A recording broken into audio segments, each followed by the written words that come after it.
Aliyekuwa waziri wa kilimo Hussein Bashe kupitia ukurasa wake wa Instagram ameandika kwamba ndugu zangu, natumia nafasi hii kumshukuru Allah kwa kila jambo na kwa baraka zake katika safari ya utumishi. Namshukuru sana Mheshimiwa Rais Daktari Samia Suluhu Hassan kwa imani kubwa aliyonionyesha katika kipindi chake cha kwanza cha uongozi kama naibu waziri na baadaye kuniteua kama waziri wa kilimo.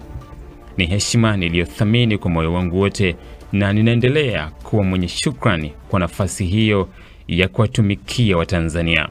Natoa pongezi za dhati kwa ndugu Daniel Godfrey Chongolo kwa kuaminiwa na kuteuliwa kwa waziri wa kilimo.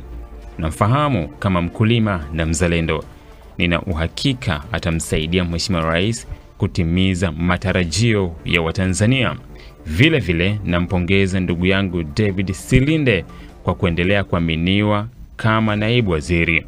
Sina mashaka naye mzazi, najua atakuwa msaada mkubwa kwa waziri wake.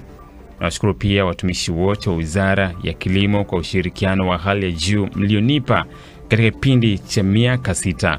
Nawatakia heri na fanaka katika kuendelea kutekeleza majukumu yenu ya kuwatumikia Watanzania. Asanteni sana.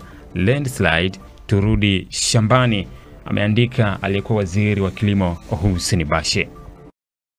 Kwa maendeleo ya sekta ya utalii na huduma za hoteli nchini, Parrot Hotel iliyopo Kaloleni katikati ya jiji la Arusha ni fahari ya Tanzania. Ina bwawa la kisasa la kuogelea na kupumzika kwa watu wa rika zote. Mapokezi yenye ubora hapa.